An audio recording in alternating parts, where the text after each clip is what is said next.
Thank you, Mr. Hollyburn. It's a pleasure to serve under your chairmanship. And to start, whilst I have no formal interest to declare for transparency, I should put on the record that my wife's family are arable farmers, and I do occasionally, for no remuneration, help out on the family farm. Indeed, indeed, at the last summer recess, finding a time where I thought I'd be able to enjoy harvest, but in inclement weather, it greatly amused my father-in-law instead to send me deep into the bowels of the combine to clean it out from the previous harvest, a job that I wish upon nobody else. I think this is an important debate, and I congratulate the Honourable Lady for Edinburgh North and Leith for bringing it. I didn't agree with every word she said, and I expect that she'd be pretty appalled if I did agree with every word she said. But as a subject matter facing our nation, it is absolutely right and proper that we debate it this afternoon. And actually, I've agreed with a lot of points that members on all sides of this House have made. I particularly enjoyed the more ranty elements from the Honourable Gentleman for Plymouth Sutton and Devonport. And actually, I agree with him. We should be growing more food domestically. We should be producing more food domestically, and we absolutely should be wasting a considerable amount less, if not wasting no food whatsoever here in our United Kingdom. Where I think we will probably diverge and disagree is on the way that I actually believe it's trade deals and the outlook of global Britain that will be part of the categoric success, prosperity and future for British agriculture. As my honourable friend for Totnes said, we are able to export more and drive farmers to a point where actually the debates we have about subsidy won't be relevant anymore, because we will have got British agriculture into a place where it is actually genuinely profitable and sustainable. Subsidy is absolutely essential for the time being, but the end point must surely be profitability in British agriculture.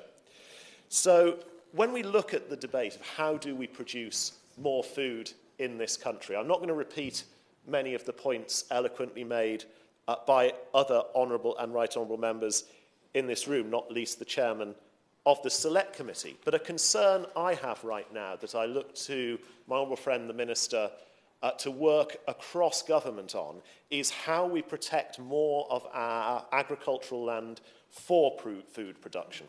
The government has shown this week in the very, very welcome announcements around the use of urea, around the farming rules for water, and on setting out some more detail on the sustainable farming incentive, that the government can be flexible, can rise to the challenge of global factors and things that are impacting our farming community. And I think that flexibility needs to be shown not just in the way that we get to the end point of ELMs, but also in the other factors that aren't necessarily in the gift of DEFRA, but are in the gift of other departments of government to protecting that land. And the example I give is solar farms. We had a good debate in Westminster Hall some weeks ago around large solar farms. I've got a lot of applications for them in my own constituency. Everybody, I think, well, the vast majority of people accept the need for renewable energy, to be developing that technology and getting off fossil fuels. However, that can't be at the cost of hundreds of thousands of acres of agricultural land, certainly thousands of acres of agricultural land in my own constituency. And I must say that some of the planning consultants' defence that you can still graze sheep underneath the solar panels, I take with a very large pinch of salt, because, of course, if you have covered these fields with the plastic and the glass and the metal that makes up the solar panels, I'm not sure how they expect the grass to grow underneath them. So I urge the Minister to work, particularly with DLUC, to work out a way that we can ensure that we are getting the solar technology we need in this country, but on the rooftops and on the factories and on the brownfield sites, and not taking away the precious agricultural land we have in our rural communities.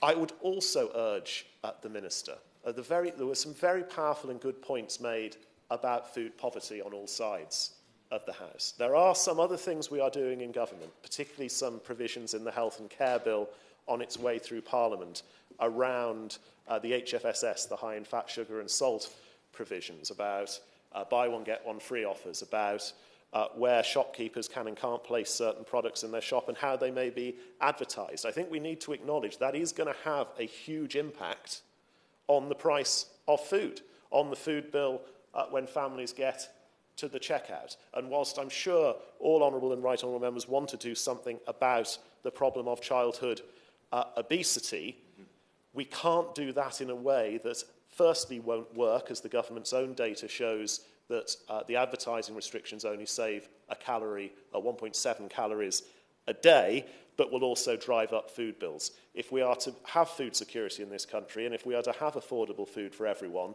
we need to be wary of the unintended consequences of other policy areas. And the other point that I will just make very briefly is we need to look to other sources of meat. I was happy to raise in the business statement earlier that 6 NHS hospitals are getting more game meat into their menus. I think, and I'm sure the member for Bristol East will be delighted to hear this, we need to be getting more game meat into the food chain.